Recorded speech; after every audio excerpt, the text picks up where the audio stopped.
Hey everybody, it's Jeremy. Welcome back to Bozmos2, where we are playing Chaco. This is turn 17. I still can't get in the swing of remembering what this game is. It's a clusterfuck, that's what it is. Let's jump in. Okay, we have received a magic stone bird from Arithia. Very nice. We have completed research on enchantment. I was a dummy and didn't have enchantment 2 queued up, so we lost I think 5 research or something. I don't remember. It's going to a place where we want it anyways, so. We did not find any magic sites in Kunaral or in Escuania, but we found 3 magic sites in Ablok. We found a twice-walled tower, an endless forest, and an earth-blood seepage. That is pretty freaking cool. Let's actually just jump in and take a look at all of these. So, this is dope. Like, this is super dope. We've got a thrice-walled tower, earth and astral. Astral. Yes, very happy. But also these sorceresses who come in at kind of pricey, right? I say they're kind of pricey. They're actually very, very cheap gold-wise for 4 paths. The only issue is they're not sacred, so they're going to be expensive for us. They're slow to recruit. It's going to be they're old. We definitely want some of them. However, we're going to have to be careful about having too many of them. Okay, come in with fire, earth, and they can get a 20% random on water, death, or blood, which is, or astral as well, obviously, right? Astral 3 is pretty good, but it's really breaking into one of those other paths that allows you to, it's really cool. These are awesome. These are awesome. Very awesome. Very, very, very, very awesome. So, that's cool. But even without the sorceresses, just the earth and astral, very nice. Then we get the Endless Forest, which is astral nature. I love it. It's super, super good. Very happy. And then we get Earth Blood Seepage, which is 2 earth. In a single site search, we just gained 6 gems per turn. 3 earth, 2 astral, and 1 nature. That is awesome. Awesome, awesome, awesome, awesome. Very, very excited about that. So, super cool. Got a proclamation from Ubar. Sharhib the Jinn is a prophet. We got a battle in Inarim. Inoscandia, clearing out some indies. That seems like this is basically nothing. Do we have, there's not like a, see, he's just kind of like trolling out there with everything. It doesn't seem like he's really, doing things in like a, this is a formation. Like, he's got these elk riders out here all in the front on their own. There's every possibility that I don't think that they're going to with what they're up against, but if he was up against something more, these guys could absolutely get surrounded and cut down. So that's not good. Yeah, he just lost one. Right? Just lost another. These should be more on like a flank, right? Either you should have a very big wall of them so that they can kind of like sit in each other's squares, have double 16 defense, help keep from getting harassed, that type of thing. He lost all 3 of them, right? No bueno. We don't have, there's no less or any information like that for us to achieve off this. He wins, right? He loses a couple of units, but he wins. I mean, it's trolls at the end of the day, right? Trolls are gonna run in there, but you do see, right? He does still lose trolls on occasion. Just the regular trolls, typically, not the tussers. These are the armored trolls. These guys are badass, by the way. They're expensive and they have limited recruitment, but that's for a fucking reason, because these guys are dope. Like, they're fucking dope. Anyways, moving on. Unexpected event in Anglavania. We found a magic site, and it was just a copper site, so this is plus 20 gold per turn. Definitely not gonna sneer at that. We've got a magic unexpected event in Kingdom of Dara. We gained some blood slaves there. Cool. Worldwide event. Thaumaturgy continues to be cheaper, and heat +1 from the Throne of Summer. All right, this turn is kind of a boring turn, honestly, truth be told.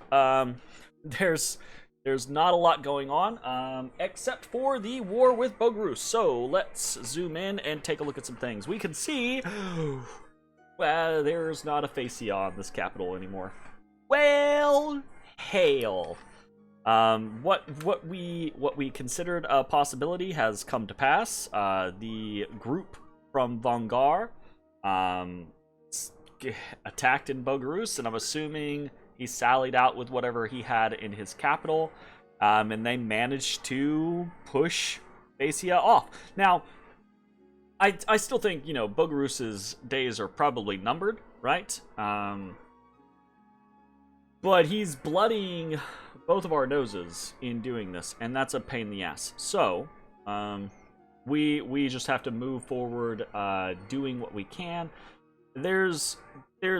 We're kind of in a bad-ish situation here, right? If we think about, like, what's going on with Wuya 1 over here. He's got 10 units. I'm actually considering, right, like, probably not gonna do, probably gonna, this spells, if I have anything that is interesting, probably not. I think I'm just gonna attack after I Divine Blessing. The Wuya in there, get him stabbing people. He's got plus 14 right now. He'll be up to 18.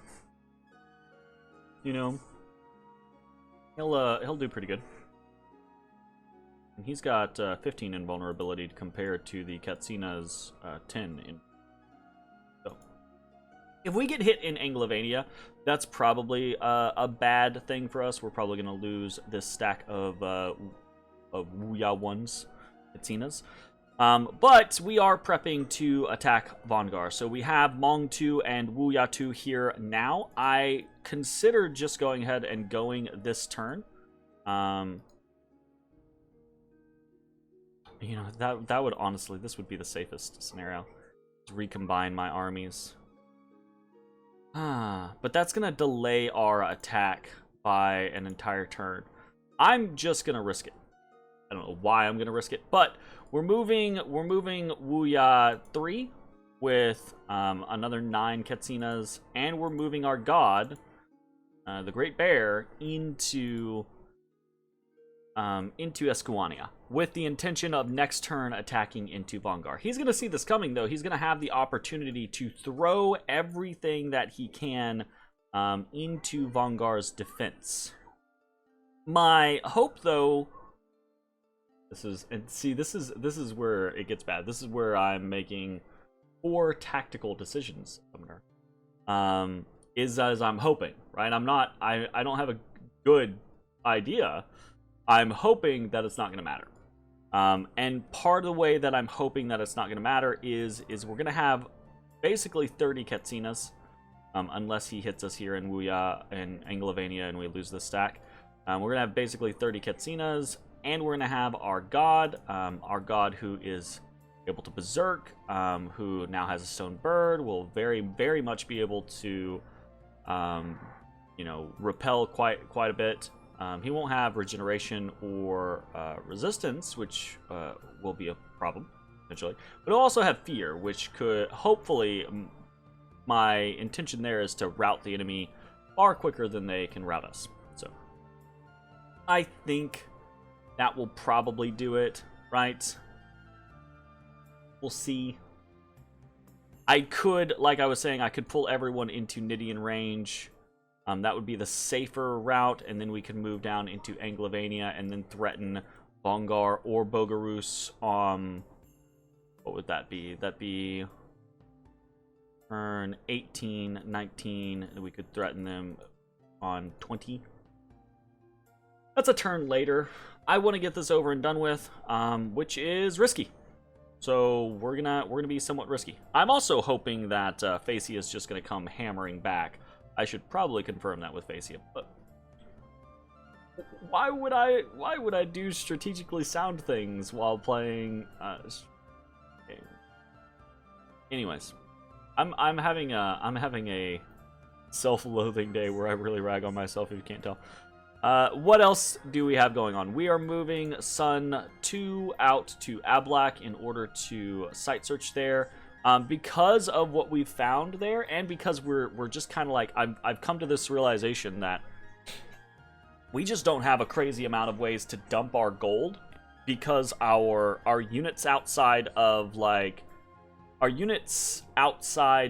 Katsinas and Wuyas are extremely cheap, right? Chacoan Elite Warriors are basically our most expensive thing at 11 gold. That's not expensive at all. So, and because we have a limited amount of recruitment points and a limited amount of resources because of our scales, we recruit even less, right? Or we can recruit even less, which means we spend less gold. So I'm having difficulty actually spending our gold. So what we're going to do is, this turn, we're kind of just dropping fortified villages in places. Kind of like we did already here in Hesperia last turn. I was just like, fuck it, let's take a chance. If we get it off, great. If we don't, it is what it is, right? I honestly don't think I'm going to be super sad if I lose Hesperia, whatever, right? Same type of situation over in Northia. We're just going to drop a fortified village in Ablak and see how it goes. We're dropping a fortified village in High Peaks to see how it goes, right? So kind of just doing stuff, and yeah. We have a Kashari that we're going to send over to Good Old Woods to hopefully get this unrest down. It has worked wonderfully over here in Finnica already. Between the actual patrolling and the unrest reduction, this Kashari took Finnica from 30 plus unrest to 5 in 2 turns. Very nice, very nice. So let's do a quick round of recruitment. We're finishing up among Katsina in Smacia, more Chacoan elites and archers. Starting to build, this is, I'm realizing, very, very slow going. You know, this is the issue between, like, thinking about what I have to do versus AI versus thinking about what I have to do for players. In testing, right, like, I only ever went through year 1, 12 turns of expansion testing, and that was simple enough. We expanded just fine, even in the actual game. But I never worried about organizing armies, my tests, and I'm realizing now that we have a shitty time trying to actually put together armies. Our resources are so low and our recruitment points are so low that it takes us, we're recruiting less than 10 units, and these are crappy units, right? It's not necessarily a problem to have crappy units if you can recruit a lot of crappy units, right? But we can't recruit a lot of crappy units. We have, like, very shitty response to that. We could stop getting Chacoan Elite Warriors, and we could really broaden this out. So if we take an example, we have 4 Chacoan Elite Warriors right now. Go up to 5 Chacoan Archers, and then we could do, like, you know, there's 10 Club Warriors, you know? So we can swap over to that, but I'm trying to have my cake and eat it too, right? This kind of concept that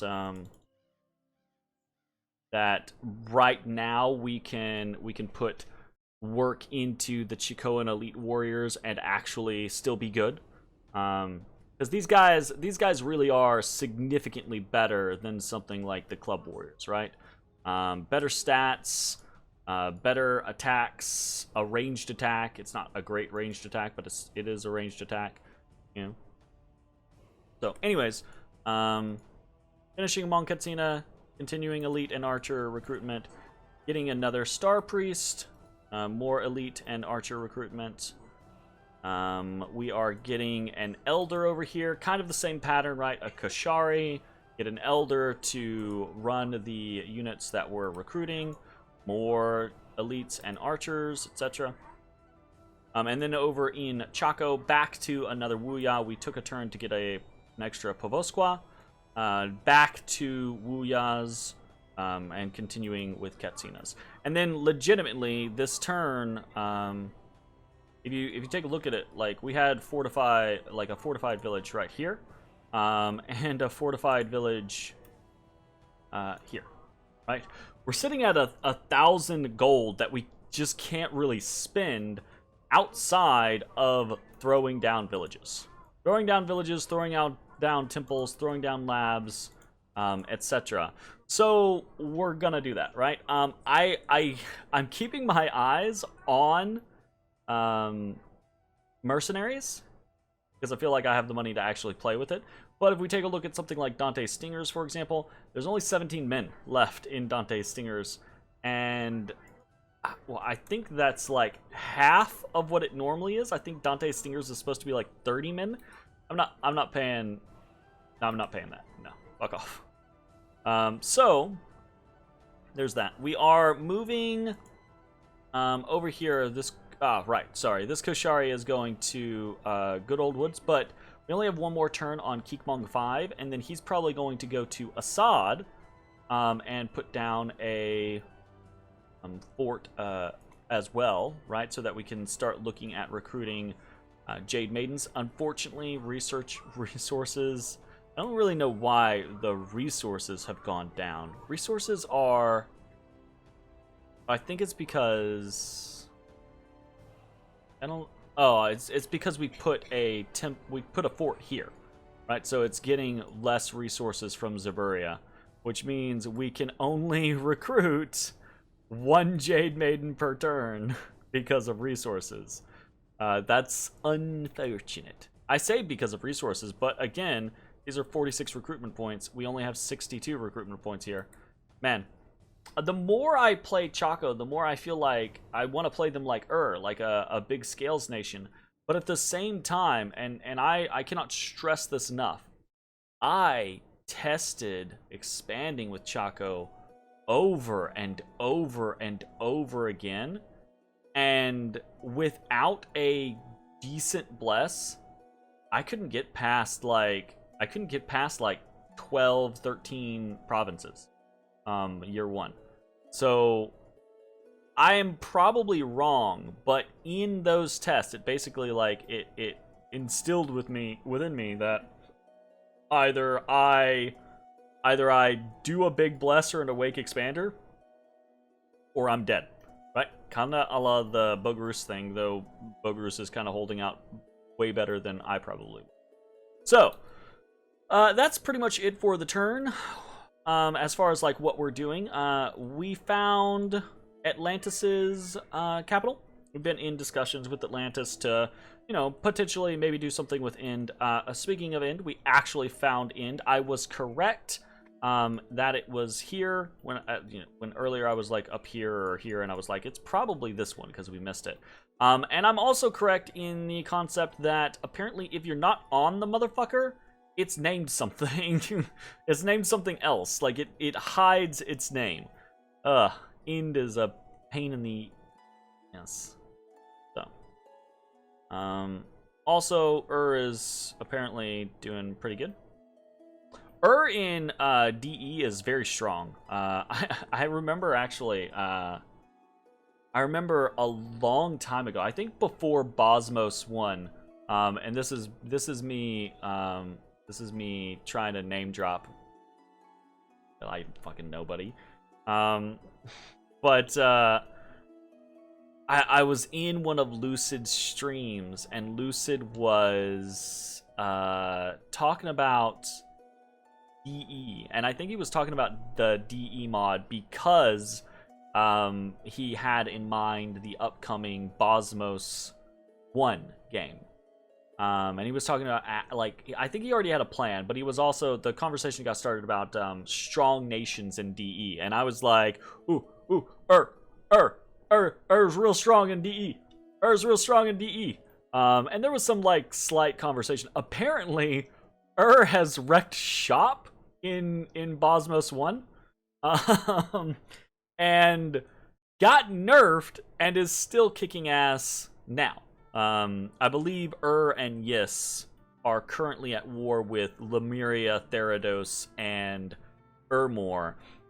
and I think at least Therados is having the worst of it, I believe. Lemuria is also kind of getting beat. I think, unfortunately, though, the combined forces of all three are wearing on and Yis. The issue being that seems to be the one that is benefiting the most. But that's a very early read with very limited information. I'm actually somewhat interested in like attacking potentially, but at the same time, I don't really want to fight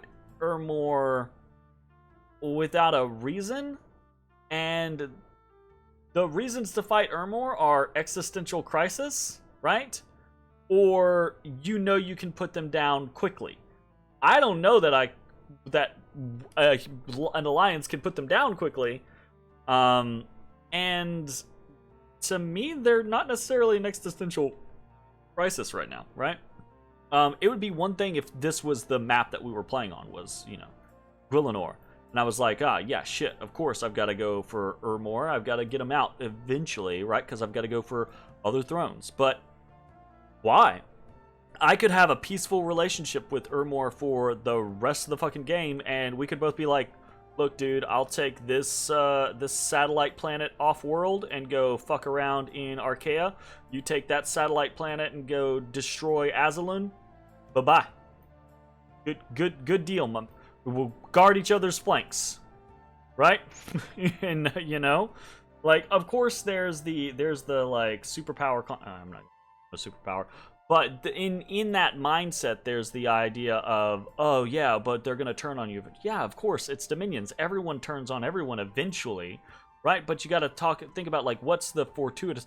I'm not gonna get shit for. I mean, we are playing in Rebirth, so like, here's the thing: if I see that is going down, of course I will bandwagon in, right? But if is beating the shit out of people or is fighting well, right? What incentive do I have in a northeastern border that is basically just a single island to fight his ass across a choke point when he can hit me all along my coastline over and over and over again? Why? Why would I do that? That seems like a horrible idea. Poor plan. Very poor plan. Anyways. Found End. Found Middle Atlantis. We're gonna pop up to some other places. Gonna pop up to Kriegland up here. Still wandering around in Old Man. Dropping down into New Relay on Azalun. We're just gonna go look around there. Let's see if there's anything else of note. We're looking for Satis, new Satis. We found his god. His Emperor of the Sands is over here. Which is cool. But yeah, we're gonna like pop up. I'm assuming he's like up here-ish. My assumption is actually right here. Because if you put him like right in between these, it makes sense, like how he got to those places and boarded them up quickly and efficiently. And that seems like a realistic place to put someone.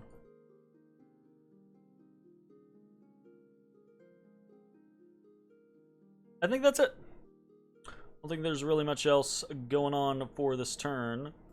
We're back to no research with our god moving, so we're still going to aim for Enchantment 1. Trying basically to allow our god to have a little bit more action. I think now that we have a stone bird, we really want to make sure that we're utilizing our god. Our god is an awesome god. Slaps real fucking hard. Anything else? I don't think so.